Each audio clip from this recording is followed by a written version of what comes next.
Welcome back to my shop, Gunny's shop. Tonight I'm working on what's sometimes called a wooden anti-fatigue platform. A pretty pretentious name for a little platform we're going to build to go in front of the lathe, and it does a couple of things. It's easier if you spend a lot of time in your lathe. It's much easier on your legs and joints and stuff for a lot of hours there. Second of all, if you get some coolant flying over and some chips and stuff, it'll tend to fall through these cracks. And also, there's most lathes that anybody's ever talked about or I've ever seen tend to be just a little higher than what some people would like. So in my case, I'm 5'9". You get to be 67 years old, you find out you lose a little height. When I joined the Marine Corps, I think I was just about a quarter inch over 5'10". But in any event, I've got this made out of about 1.5. It's about a 2-inch lift, which is fine with me.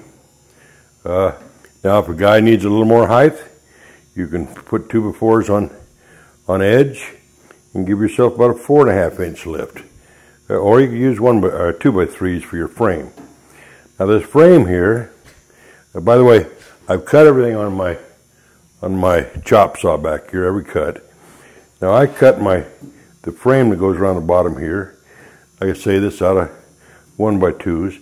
I cut 45s, and then I glued and screwed the corners together, and then I put 2 cross braces or cross members in here for the design of this thing is 6 foot long by 2 foot wide. Now the reason for that, you could make it narrower, but I made it where it extends. It's 2 feet, and also extends beyond my lathe by about 6 inches on the side. The reason for that is that years ago, back in the late 70s, early 80s, when I first built one of these, I didn't make it very long, and I think I made it 18 inches wide. Well, I found that when I was busy machining, once in a while I'd step off that thing on either the one end or the other, and it occurred to me that, hey, this could be dangerous, so, because, you've all probably missed a step or walked on an old set of stairs where the treads weren't just right, and you feel it, you feel it, and it's a shock to your system. So anyway, I come up with on my lathe, I go 6 inches beyond it, about 24 inches, so that if I should surprise myself, I'm going to be well away from the lathe, and that's probably, I doubt if anybody's ever been injured doing that, but that's the way I built it. Now, like I say, these are cut at 45 on the corners of the frame, and they're just glued and screwed together. If you don't want to cut 45s, a butt joint there is just fine, because you're going to glue it and screw it together real well. Now I may stain this, I may not, I don't know. The frame is glued and screwed, but my slats that are on here are just screwed on, so that one ever breaks or anything, then I just unscrew it and pop another 1x3 in there. Excuse me here a minute. I realize this smoking really aggravates some of you, but rest assured, I've got the secondhand smoke filter on my camera, so try to cut me a little slack. It's a habit, but it's a habit I enjoy. In any event, now the way I laid this thing out was that I did some calculations, and it looked like 8 slats, about 9/16 apart was going to work right. But when you're working with woodworking, it's not always, doesn't come out quite as nice as metalworking, where you got more control over your stuff. And so what I did is I started from the outside on both sides and got my slats in. Then I used a 9/16 mill. I thought I'd calculated 9/16 between the slats. And I thought, well, what can I use? I thought about cutting a piece. I said, wait a minute, I'll just grab a mill, and I'll use that 9/16 to space everything. And as I got them on there, then I clamped them in place, double checked my spacing on both ends and middles, drilled my hole to pre-drill for the screws, screwed them in. They're pretty straight. It's mostly just a matter of aesthetics. When you're looking down through this thing, you kind of want straight lines. I mean, it's not a picture frame or nothing. But I noticed after I got the first outside two on that I thought, oh, I'm going to have about an inch gap here in the middle one. So I thought, well, I kind of judged it. And so after the outside two, I switched to where I've got a 3/4 inch mill as my gauge between them. And I think that's going to come out just fine. All right, now I'm going to show you. I did everything off camera, and I'm going to show you here. Kind of go through just the way I do it. Now, what I'm going to do is I'm going to set now this last one I've got here, I'm just going to kind of eyeball it because it's bigger than 9/16, but it's not quite 3/4. So I'm going to set my clamp here and go to the other end. And I'll just eyeball it. You know, the eye can be pretty darn accurate, particularly for something like this. And I'm going to get this clamped up. And let's see. Eyeballing that thing, that looks pretty darn nice. So I'm just going to clamp that down. I had a suggestion. I wish I could zoom in and zoom out. I don't think they make a remote control of these cameras. Some good viewer suggested I go to the local college and get a what do they call those things? An intern, I guess, at film schools and broadcasting and stuff. You know, these college students, they like to be an intern at a radio station, TV station, just like those interns we hear about back there in Congress and stuff that occasionally get into a little bit of trouble. And I thought, well, gosh, you know, that might be something I could maybe call up to the college there and maybe get a couple of co-eds that would want to get a little experience in an internship to probably know more about these cameras and stuff, and they could certainly operate the cameras. Well, I asked my wife about that. I said, you know what, I'm thinking about getting a couple of co-eds to intern on this video stuff. And well, she nixed that. She kind of felt I might injure myself with that. So anyway, I'll just try to make out on my own here. All right, let's see. We got these things clamped in place. So now I've got my drill here. Take the bit out of it. See, while I'm doing this, let me look at this. Check my time. Okay, we're not too bad. Take my bit out of this and put the drill bit in. Sorry to have my back to you here, but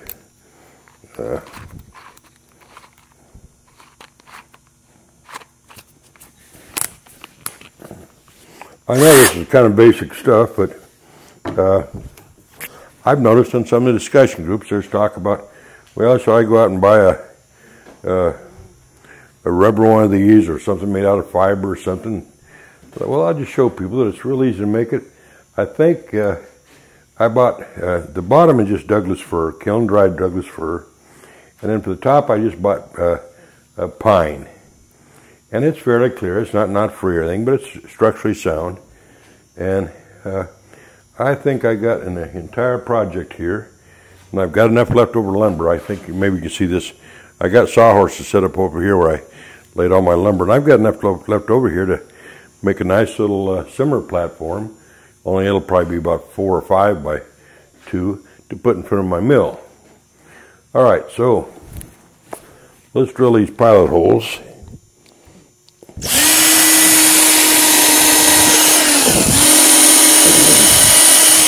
Oh, where I'm going for it, I don't like to get back in the front of the computer and find out that I didn't, okay, I'm still recording good. All right. So we're about right there. All right.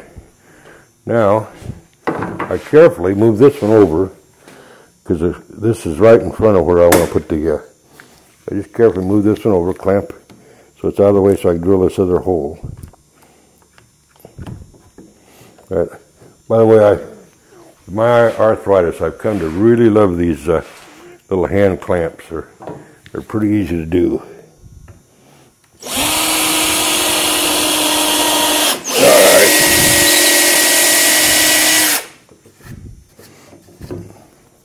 My wife sees this tomorrow morning. It's about midnight here. She's gonna lecture me about, you didn't wear a shirt with a collar. So excuse my appearance. I'm just kind of, I'm just come from down here. My shop, it was warm today, but my shop on the hottest day stays at about 70 degrees, and if it gets down to 0 degrees outside, I'll still be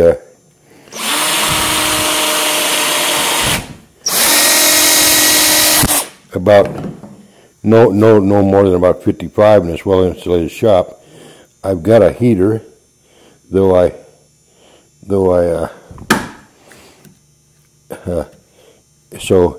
I like to keep my shop about 66 or so. Any more than that, it's a little hot if you're busy doing anything. All right.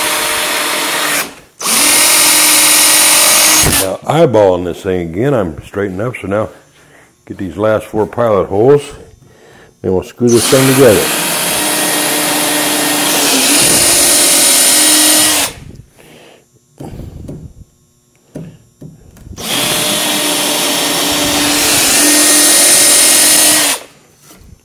Now I bought pretty good lumber, fairly straight, and what I did is I inspected my lumber as I was laying it out, and if there was any flaws to speak of, I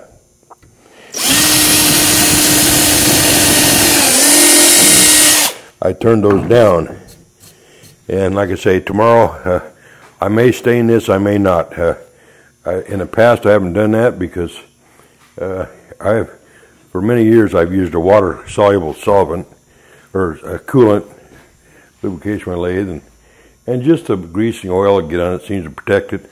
It's not like you're going to get dry rot. You're sitting inside your shop, but I might stain it to get it cleaned up a little bit. The previous one I had that wore out about 3 or 4 years ago, and I've been tardy getting around to make it. I think I built that about 1982, and it lasted 23 years or so. And when it gets dirty or something, you just take it outside and lean it up against something and spray it off with your power washer or just a good hose and let it dry. I don't let it sit out in the hot sun that long, though I have never had much trouble with one warping. All right, now we're going to put in some screws here. Change out this bit here for my driver bit. I had a little bit of a problem here. I got down to this last one here, and I found out that I've got only 6 screws that I wanted to use, but I've got a close approximation for the remaining 2 screws that I want to do.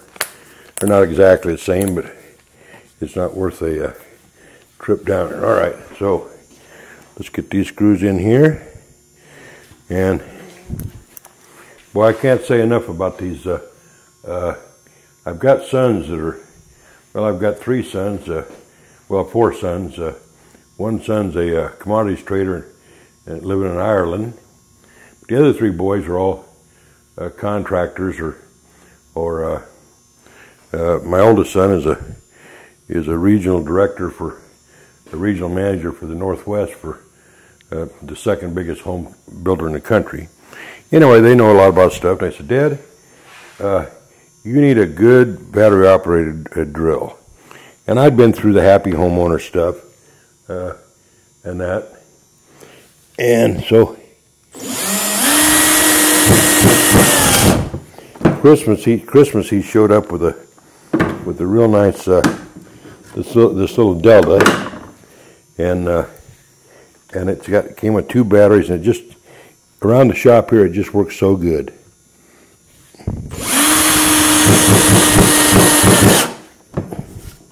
All right, so we got those 2 there. Get 2 more down here at the other end. Okay.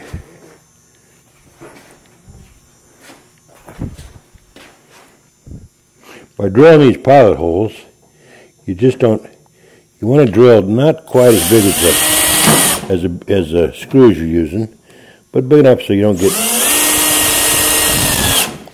And then I adjust my clutch on this. I guess I'm in camera here, I don't know. But I adjust my clutch on this on mine it's about 15. But just so that the clutch kicks out, and it just puts that head of the screw a little bit below it just kind of countersinks it into the wood. So I don't have any screws there to trip over anything, so I can take this thing off now. The screw here in. Oops, I think this one. Uh-oh, I'm going to have to. Sometimes these screws got a little bit of metal left in them and they just won't fit your bit. So it looks like, get rid of that one. Let's see if I can get this one here in there.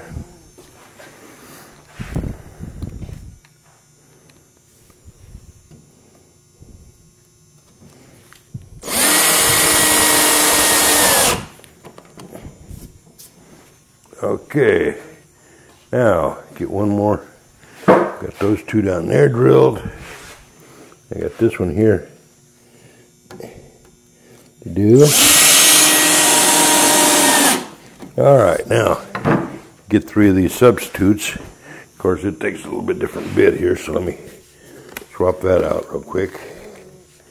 All right. Don't think there'll be any real problem with these substitutes here. They got a little bit bigger head on them, but that should be all right. All right, so I've got 3 of them here. All right.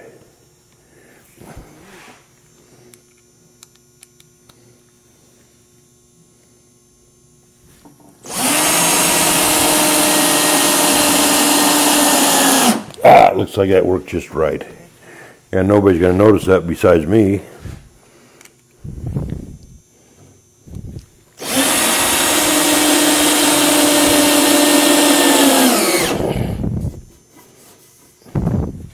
And we need one more.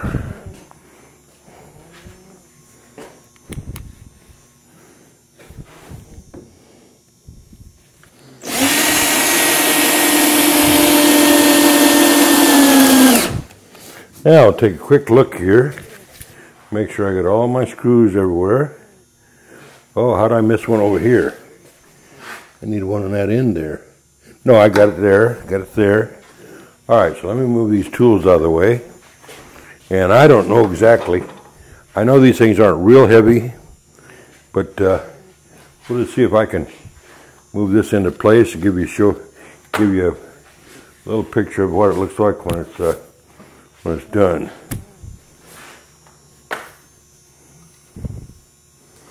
Yep, so much for that. All right, oh, there it is.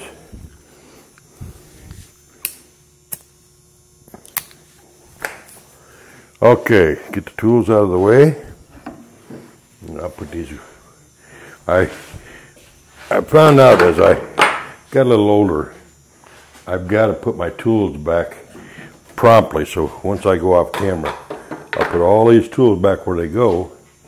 Because if I don't do that, I'll spend 2/3 of my time looking for stuff. You know, when I was younger, I could get away with leaving stuff around. All right, let's see just what I can do with this thing. Okay. Now, well, hell, there's 2 screws that I could have used, but they're gone now. Now, I hope you can see this thing. Underneath, there's nothing fancy about it. And it's not particularly heavy. I'm going to move this over and lay it down in front of the lathe and move the camera over there where you can see it. All right, now I don't think this is going to break my back. Okay. I was injured in Vietnam.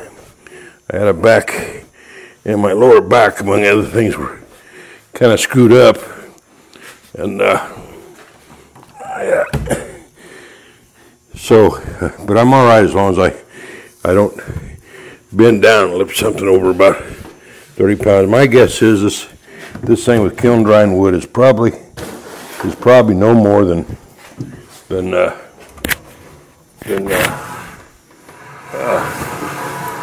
probably no more than. Okay. Now let me move this camera over, and just to see what we got going on here. I'll let you see what that looks like. Stand there in front of the lathe, and all right, let's get a good look at that thing. Now you're not going to be able to see this very well. At least you won't be able to see me in it very well. But there, that's got it pretty good. And oh yeah, now see, that gives me just a little bit of a height advantage, which I suppose if a guy was real tall, 6'2" or something, he might not want that. But most guys that I've ever talked to and seen talk about it on the thing is that they always wish that they'd build these lathes a little lower. But this is just about right for me. And like I say, somebody else might want to use 2x4s on edge for their frame. In any event, I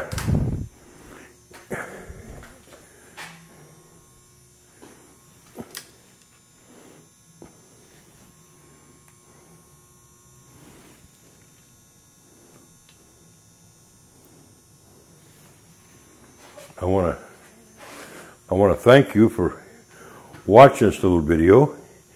It's gone just a hair longer than I had hoped for, but anyway, I think it's we're about 23 minutes. That's not bad. So I want to wish you all a good night, and I hope you enjoy this. And we sure look forward to getting your comments, suggestions, and if you just have to, you can even tell me about my smoking. All right, you guys have a good night, and we'll talk to you later. Thank you.